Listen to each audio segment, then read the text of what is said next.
Hello बच्चों, नमस्ते, आदाब, सत श्री अकाल। मेरा नाम है Harsh Tripathi and you are watching the ST maths. अभी हम लोग ने इससे प्रीवियस वीडियो में जो हम लोग की एफआईआर सीरीज है उसके 9th वीडियो में देखा था कि सर्किल्स के जो बेसिक टर्म्स होते हैं उसकी डेफिनेशन और उसमें से रिलेटेड कुछ थ्योरम्स देखी थी। कुछ थ्योरम्स हमारी रह गई थी जो हम लोग सेकेंड पार्ट में कवर करने वाले थे, तो आज हम लोग वो थ्योरम्स कवर करेंगे।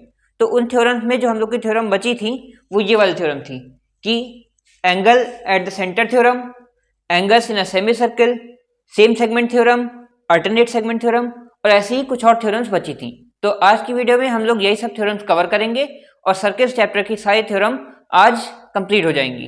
तो अब हमारी जो पहली थ्योरम है वो है angle at the center theorem.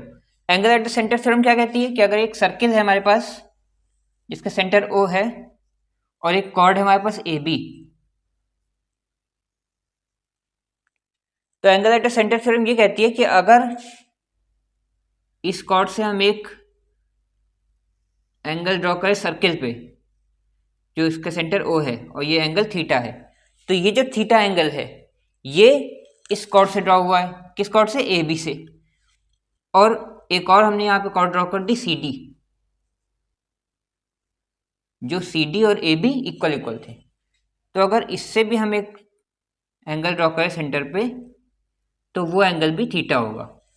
Basically ये क्या कह रहा है कि अगर हमारे पास दो कॉर्ड इक्वल कॉर्ड हैं, दो कॉर्ड इक्वल हैं, जैसे AB इक्वल टू CD है, तो AB जो एंगल सेंटर पे बनाएगी थीटा एंगल, वही एंगल थीटा एंगल CD भी सेंटर पे बनाएगी। दोनों एंगल बराबर बराबर होंगे।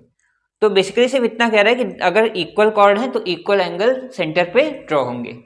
तो यही हमारा angle at the center theorem कहती है। हमारी सेकंड थ्योरम आज की होने वाली है वो है सेम सेगमेंट थ्योरम। ये काफी बार आपने सुना होगा, अपनी बुक्स में पढ़ा होगा सेम सेगमेंट थ्योरम क्या होती है।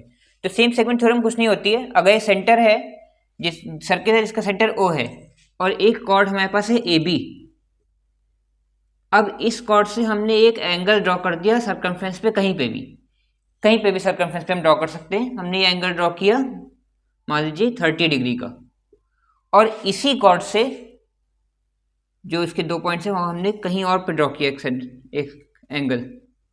तो एक एंगल हमने इसी कॉर्ड के दो पॉइंट्स से ज्वाइन करके ड्रॉ किया इस P पॉइंट पे, और इसी कॉर्ड के दो पॉइंट से ज्वाइन करके एक हमने ड्रॉ किया Q पॉइंट पे।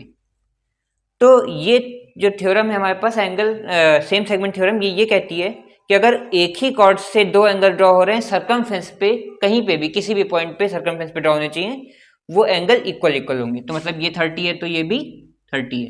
क्यों 30 है? क्योंकि ये एक ही कॉर्ड से ड्रॉ हो रहे हैं। तो सेम सेगमेंट थ्योरम हमसे इतना ही कहती है खाली कि बस कॉर्ड सेम हो, जहाँ से जो एंगल हमारे ओरिजिनेट हो रहे हो सर्कमफ्रेंस पे कहीं पे भी बने वो एंगल इक्वल होंगे। तो क्या लिख सकते हैं कि angle APB, angle APB equal to angle AQB by same segment theorem. ठीक है।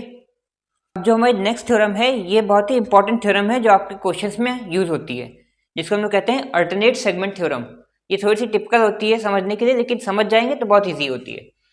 अल्टरनेट सेगमेंट थ्योरम हमसे ये क्या कहती है कि अगर हम एक टेंजेंट ड्रॉ करें, MN टेंजेंट है जो सर्कमफ्रेंस को टच कर रही है R पॉइंट पे।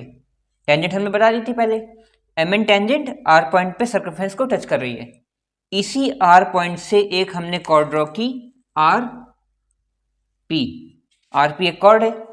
तो जो एंगल कॉर्ड और टेंजेंट के साथ बन रहा है यहाँ पे इस पॉइंट पे R पॉइंट पे, कौन सा एंगल? Alpha angle.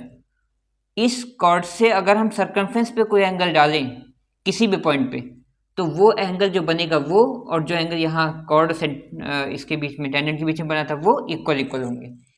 इसको हम लोग कॉर्ड टेंजेंट थ्योरम भी कहते हैं। ठीक, तो कॉर्ड टेंजेंट थ्योरम और अल्टरनेट सेगमेंट थ्योरम सेम है। क्या कहती है कि कॉर्ड और टेंजेंट के साथ जो भी एंगल बन रहा है सर्कमफ्रेंस पे जहाँ पे टच हो रही है पॉइंट पे, वो और कॉर्ड जो भी एंगल बनाएगी सर्कमफ्रेंस पे वो इक्वल इक्वल होंगे। तो इस केस में क्या हुआ, एंगल PRM जो है, ये वाला एंगल PRM वो इक्वल है एंगल R, यहाँ पे कोई पॉइंट मानते हैं RSP पे, RSP पे। समझ में आ रहा है?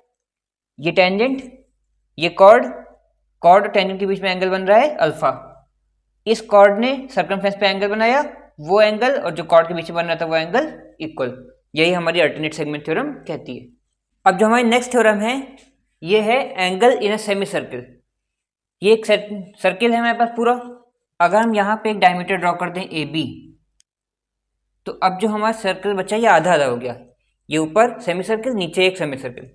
अगर इस डायमीटर से हम एक एंगल इस सेमी सर्किल में बनाते हैं तो ये जो एंगल बनेगा ये राइट एंगल होगा, 90 डिग्री का होगा। तो हम तो सेमी सर्किल एंगल जो थ्योरम है ये यही कहती है कि अगर सेमी सर्किल में डायमीटर जो बनी है उससे हम एक सर्किल के सर्कमफ्रेंस पे एक एंगल ड्रॉ करें तो वो राइट एंगल होगा। तो डायमीटर से बनने वाला एंगल सर्कमफ्रेंस पे 90 डिग्री क्रिएट करेगा, राइट एंगल का होगा। तो इस केस में क्या हुआ, angle A S B equal to 90 degree या राइट एंगल। ठीक, डायमीटर से सर्कमफ्रेंस पे जो एंगल बनेगा वो 90 डिग्री, सेमी सर्कल एंगल। अब सेकंड थ्योरम पे हम लोग देखते हैं। सेकंड थ्योरम क्या है, angle at the center theorem. अभी हम लोगों ने वीडियो के फर्स्ट में जब एक थ्योरम की थी angle at the center theorem, तो उसमें ये कहा था कि एक सर्किल है, equal cord subtend equal angle at the centre. ये बताया था अल्फा बीटा बराबर बराबर। ये दूसरी थ्योरम है। ये थ्योरम क्या कहती है कि अगर एक सर्किल है उसका सेंटर ओ है और एक कॉर्ड है ए बी लेट से, और ये एंगल सेंटर पे बना रही है एक्स। ठीक, ये सर्किल है, एक हमने कॉर्ड ड्रॉ की ए बी, और उस कॉर्ड से जो एंगल बना है सेंटर पे वो बना है एक्स। अगर हम इसी कॉर्ड से एक सर्कमफ्रेंस पे एंगल बना दें तो वो जो एंगल बनेगा, यहाँ पे लेट से एस पॉइंट है, तो ए एस बी जो बनेगा वो ए ओ बी का आधा होगा, मतलब x/2 हो जाएगा। ठीक, तो ये एंगल हमसे क्या, ये थ्योरम हमसे क्या कह रही है कि angle A O B equal to 2 times angle A S B.